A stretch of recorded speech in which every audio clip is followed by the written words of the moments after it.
अस्सलामु अलैकुम वरहमतुल्लाहि वबरकातुहु। नहमदुहु व नुसल्ली अला रसूलिहिल करीम। अम्मा बअदु फ़अऊज़ु बिल्लाहि मिनश शैतानिर रजीम। रब्बिश्रह ली सदरी व यस्सिर ली अमरी वहलुल उक़दतम मिन लिसानी यफ़क़हू क़ौली। रब्बि यस्सिर व ला तुअस्सिर व तम्मिम बिल खैर। अऊज़ु बिल्लाहि मिनश शैतानिर रजीम। बिस्मिल्लाहिर्रहमानिर्रहीम। अल्लाह ताला के हुक्म से हम सब बखैरियत हैं। उम्मीद है आप सब लोग भी खैर व आफियत के साथ हैं।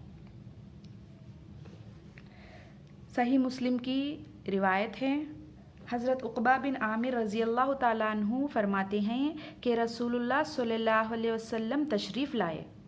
हम लोग सुफ़ा में बैठे थे।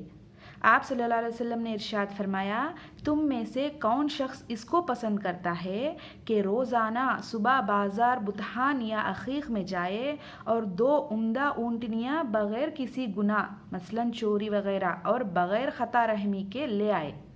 हमने अर्ज़ किया, या रसूलुल्लाह सल्लल्लाहु अलैहि वसल्लम, इसको तो हम में से हर शख्स पसंद करेगा। रसूलुल्लाह सल्लल्लाहु अलैहि वसल्लम ने इरशाद फरमाया, तुम्हारा सुबह के वक्त मस्जिद में जाकर कुरान की 2 आयतों का सीखना या पढ़ना 2 ऊँटनियों से, 3 आयतों का 3 ऊँटनियों से और 4 का 4 से अफजल है और इनके बराबर ऊँटों से अफजल है। इसका मतलब क्या है? हदीस का मतलब ये है कि आयतों की तादाद ऊँटनियों और ऊँटनियों की तादाद से अफजल है। मिसाल के तौर पे क्या है, एक आयत एक ऊँटनी से और एक ऊँट दोनों ऊँटों से अफजल है। एक आयत एक ऊँटनी से, एक आयत मिसाल के तौर पर क्या है, एक आयत बराबर है एक ऊँटनी के। अगर आप एक आयत पढ़ते हैं तो उसकी फ़जीलत अलग है, अगर 2 आयत पढ़ते हैं तो 2 ऊँटनियों के बराबर। इस तरह क्या है, 4 और 4 के बराबर उतनी ज़्यादा फ़जीलत है फ़जर की नमाज के बाद मस्जिद में जाके कुरान पढ़ने का। ठीक है, लेकिन बशर्त ये कि हमको सही तरीक़े से कुरान के अल्फाज को अदा करना है। ये कलाम इलाही है, अल्लाह ताला की ज़ुबान है। क्या है तो क्या है, हमारे लिए बहुत ज़्यादा ज़रूरी है कि हम इसको पूरी एहतियात के साथ सही तरीक़े से हम इस लफ्ज़ों को सही तरीके से पढ़ने की पूरी मुकम्मल कोशिश करें। हमारे ऊपर क्या है ना, फ़र्ज़ है हर मुसलमान पर जो बालिग़ होते हैं, बालिग़ हुए बच्चों से लेकर बूढ़ों तक हर इंसान के ऊपर, उनके ऊपर फ़र्ज़ है कि वो लोग सही तरीक़े से कुरान मजीद को पढ़ना सीखें। तो हमको चाहिए कि हम जिस तरह हो सके उस तरह हम कोशिश करें इल्म को हासिल करने की। मैंने कहा था ना, एक लफ्ज़ की जगह अगर आप एक हर्फ़ की जगह दूसरा हर्फ़ ज़ुबान पे ला देंगे तो उसका मानी बदल जाएगा, बिगड़ जाएगा। आपको समझाया था पहले वीडियो में, सबसे पहला वीडियो था कि तजवीद क्यों सीखना ज़रूरी है। उसके अंदर मैं अक्सर जो लोग गलतियाँ करते हैं वो पूरा मैंने उसके अंदर तफसील से आपको बताया है। जैसे हम आलीम की जगह अलीम पढ़ लेते हैं तो जैसे मतलब बिगड़ जाता है ना, तो हमें चाहिए इन हरफों को बार बार मश्क करें ताकि हम सही तरीक़े से कुरान मजीद के अल्फाज को अदा कर सके। हम पहले सबक में देखे थे मखारिज कैसे पढ़ते हैं और दूसरा भी सबक हम देखे थे। उम्मीद है कि आप लोग बहुत ज़्यादा मश्क कर चुके होंगे, क्योंकि जितना ज़्यादा आप मश्क करेंगे आपके लिए इतना ही आसान होगा कुरान मजीद पढ़ना। ठीक है, तो कल हम मुरक्कबात पढ़े थे ना, तो उसके बाद थोड़ा छोटा सा इम्तिहान बोल के यहाँ पे दिए हुए हैं अल्फाज। मैं अभी ये पढ़ती हूँ तो आप देख लीजिए कि आप ये पहचान पा रहे हैं कि नहीं। मिले हुए हुर्फ़ों को मुरक्कबात कहते हैं। दूसरा तख्ती क्या है, मिले हुए हुर्फ़ों को मुरक्कबात कहते हैं। ठीक है, तो तो यहाँ पे मकसद क्या है, जो जब अल्फाज एक दूसरे मिल जाते हैं तो उनकी शक्लें हमें पहचान में आ जानी चाहिए। ठीक है, तो अब मैं पढ़ती हूँ, आप भी देख लीजिए कि आप सही सीखे थे या नहीं, आप पहचान पा रहे हैं या नहीं। ठीक है, बिस्मिल्लाहिर्रहमानिर्रहीम।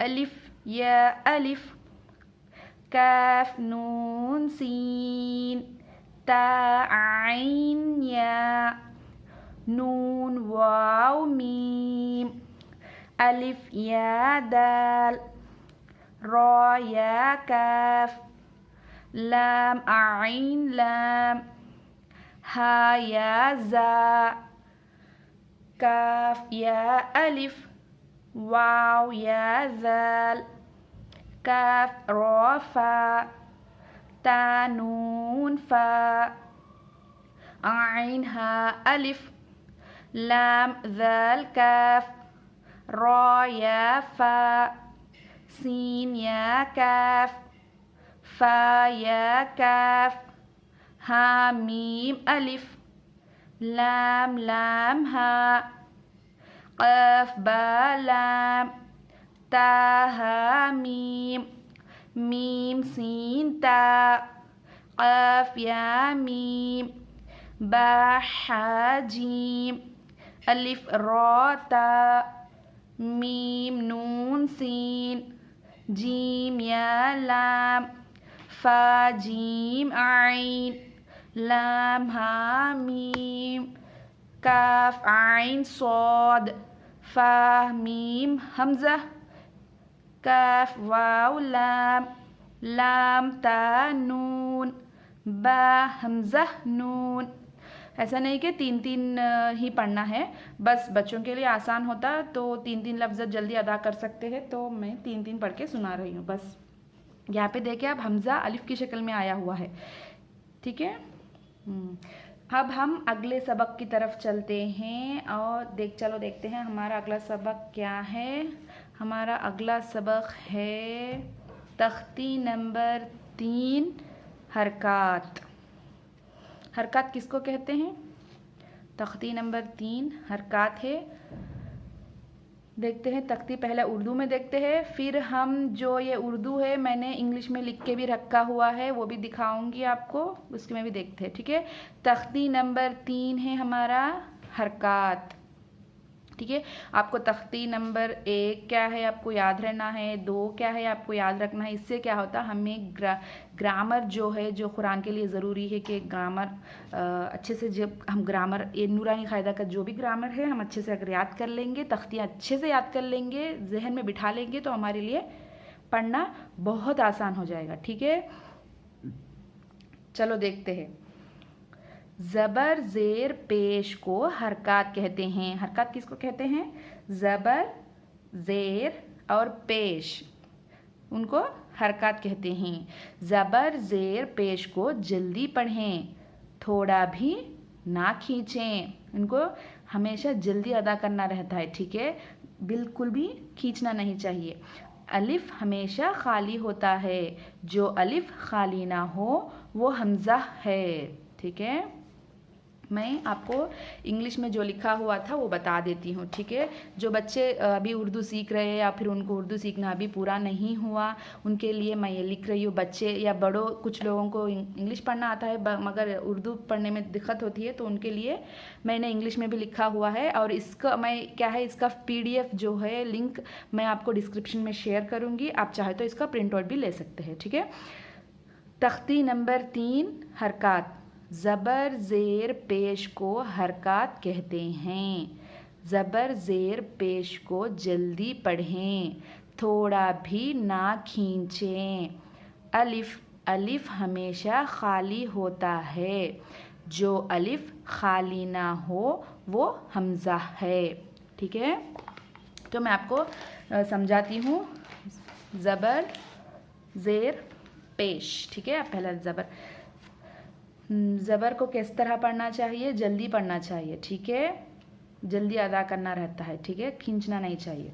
अब अलिफ, ये समझ में थोड़ा मुश्किल होता है कि अलिफ हमेशा खाली होता है, जो अलिफ खाली ना हो वो हमज़ा है। इसको समझाने के लिए मैंने ये लिया हुआ है। देखो अलिफ, इसके बारे में समझाती हूँ। देखो जो अलिफ खाली ना हो वो हमज़ा है। मतलब जैसे अब यहाँ पे देखो, यहाँ पे अलिफ है ना, ये अलिफ है ना, यहाँ पे भी अलिफ है नहीं, तो ये अलिफ के खाली नहीं है, वो अकेला नहीं है। देखो आप उसके ऊपर कुछ आया हुआ है, खड़ा ज़बर है, इसको खड़ा ज़बर कहते हैं। ठीक है, अब ये देखो ज़बर, ये ज़बर तो सब जानते हैं ना, ये अलिफ के ऊपर ज़बर है, अकेला नहीं है, किसी को पीछे डाल के आया है। ठीक है, किसी के ऊपर डाल के आया है।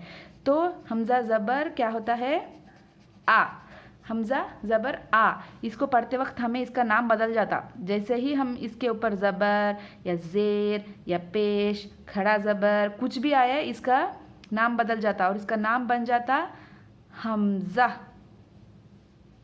ठीक है, और जो पढ़ते हैं अलिफ हमेशा खाली होता है। जो जिस अलिफ के ऊपर कुछ भी नहीं है, ऊपर नीचे साथ कुछ भी नहीं है, तो उस अलिफ को हमें अलिफ ही पढ़ना है। यहाँ पे देखो क़फ़ अलिफ ज़बर क़, ज़ा अलिफ ज़बर ज़ा, यहाँ पे हम इसको अलिफ ही पढ़ रहे हैं। देखो इसको भी हम अलिफ ही पढ़े। क्यों? इसके ऊपर ज़बर नहीं है, ज़ेर नहीं है, पेश नहीं है, खड़ा कुछ भी नहीं है, तो उसको अलिफ कहते हैं। ठीक है, जब कुछ भी नहीं होता वो हो जाता अलिफ, अगर उसके साथ कुछ होता तो वो हो जाता हमज़ा। समझ में आया? अलिफ हमेशा खाली होता है, जो अलिफ खाली ना हो वो हमज़ा है। समझ में आया?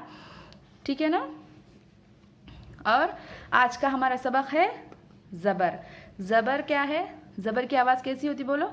ज़बर की आवाज़ ऊपर को उठती है। देखो मैं इंग्लिश में भी लिखी हुई हूँ। ज़बर की आवाज़ ऊपर को उठती है। ठीक है, पढ़ते हैं, चलो आगे चलते हैं। मेरे साथ आप भी दोहराइए और याद रखें, हर हर्फ जैसे मैं पढ़ा रही हूँ वैसे ही पढ़िए। इससे क्या होता, आपके जो भी मखारिज है मश्क हो जाएंगे। अब आप ये ना सोचे कि हाँ ये पता है ना, हमज़ा ज़बर आ, ये सब हमें पता है ना, क्यों पढ़े बोल के, ऐसा बिल्कुल ना सोचिए। हर हर्फ मेरे साथ हो सके तो जितनी बार हो सके उतनी बार दोहराइए। इस तरह क्या होता, जो हर्फ है हमारे वो मश्क हो जाते। ठीक है, हमज़ा ज़बर आ, जल्दी पढ़ना है, बिल्कुल भी नहीं खींचना। ठीक है, अगर हम यहाँ पे जल्दी पढ़ना आदत कर लेंगे तो आगे चल के हमें जो खींचना पड़ता उसको और इसको फ़र्क आ जाएगा। ठीक है, हमज़ा ज़बर आ ऐसे नहीं पढ़ना है। हमज़ा ज़बर आ, बा ज़बर बा, ता ज़बर ता, या पढ़ते वक्त एहतियात रहे। सा ज़बर सा, जीम ज़बर जा, हा ज़बर हा, ख ज़बर ख, पूरा आवाज़ आती है इसकी। ठीक है, दाल ज़बर दा, ज़ाल ज़बर ज़ा, रा ज़बर रा, ज़ा ज़बर ज़ा, सीन ज़बर सा, शीन ज़बर शा, सौद ज़बर सौ, सौद ज़बर सौ, दौद ज़बर दौ, दौद ज़बर दौ, तो ज़बर तो, ये ता ज़बर ता रहता है बारीक आवाज़, तो ज़बर तो। ठीक है, तो ज़बर तो, ज़ो ज़बर ज़ो, आइन ज़बर आ, गैन ज़बर गा। यहाँ पे आइन और हमज़ा में फ़र्क है। हमज़ा ज़बर आ होता है और आइन ज़बर आ,